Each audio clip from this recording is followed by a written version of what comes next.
Today, we will hear a powerful and inspiring poem by Halsey, delivered at the Lama 2018 Woman of the Year Summit. Halsey, known for her honest and fearless voice, addresses the societal expectations and challenges that women face. Her poem urges women to embrace being inconvenient and to defy the double standards that exist in various aspects of life. Join us as we celebrate her bold message of empowerment and equality. Brutally honest, outspoken, and fearless. Girls with the good never favors appearance. Cause who has time for vanity with opponents to extinguish? And don't you think that his of silver hairline is distinguished? In men, all these qualities they make you a genius, but if you're a woman, you are inconvenienced. So he strung through the halls and he tracks down his boss. 2 years in his office he passed a course. Media major, he's craving the glory. Bursts into the meeting, demands better stories. The newsroom head is delighted, you must know. That's how to do it, just show me some gusto.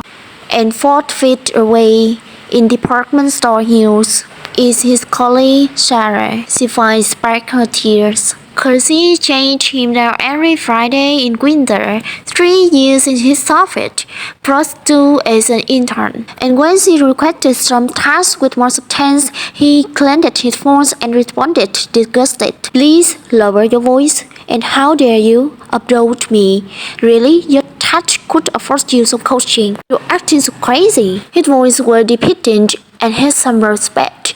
I'll be late for my meeting. You'll be an inconvenient. It's 7 p.m. and her husband's arriving. She fired the stove and just stares, though she's trying. It's been a few days and she slept on the couch. Depression has stolen the marrow from her mouth. He walks in, he's angry, and he's asked about dinner.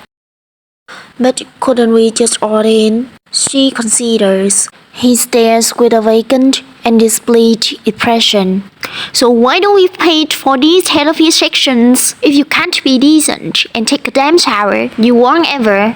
You crying for hours. When I first ever met you, I love or you're crazy. You stayed up all night. You dressed like a lady. You worked like a rabbit. You loved it back then. But now you did slum of a mess in my den. He stormed out of the room and she pulled his tie. She first bought it for him when his father has died. He slept in 4 days and he missed weeks of work. So she took up some slumber shifts as a nurse. She never complained though. She made it a promise. But she liked her managed self too, to be honest. She wished that Casey and Sassy had fun too. But description is not good and she started to undo. Why can't she just man up and act like a wife? She vowed to this man that she served him for life. She really doesn't mean to be so inconvenient. So let's cut to a woman who lives our miracle. Made it through life and being less agreeable. She runs for office, but she paddles her bias. So to fix it, he's hired the best team of stylists.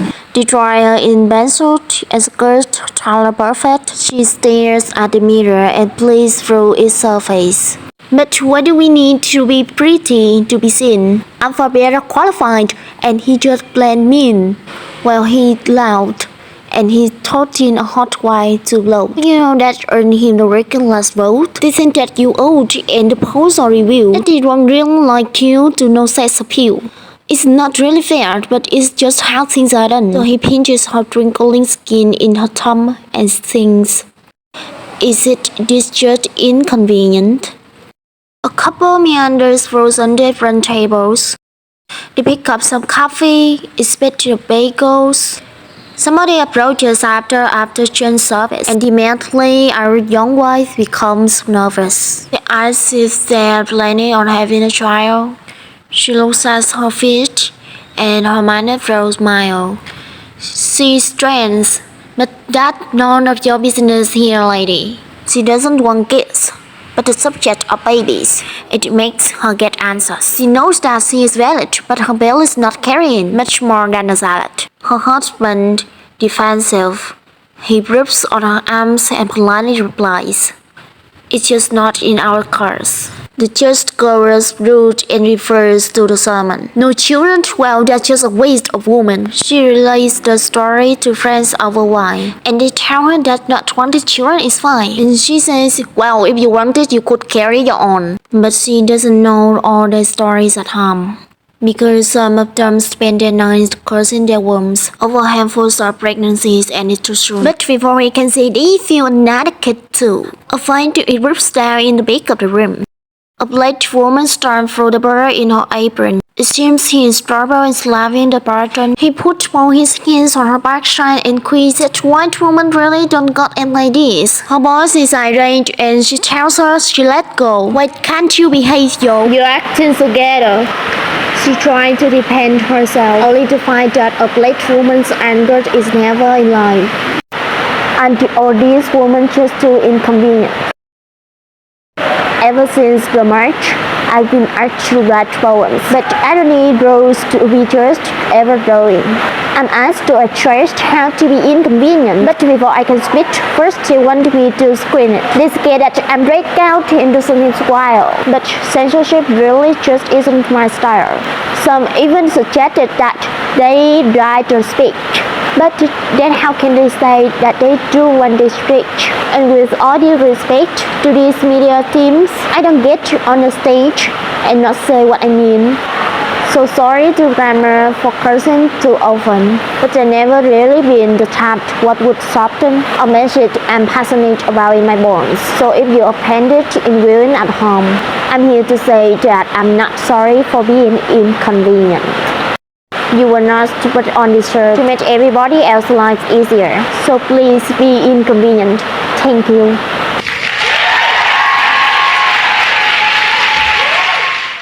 Visit our site EnglishSpeechChannel.com for exclusive access to videos, transcripts, offline audio, English lessons, and private classes.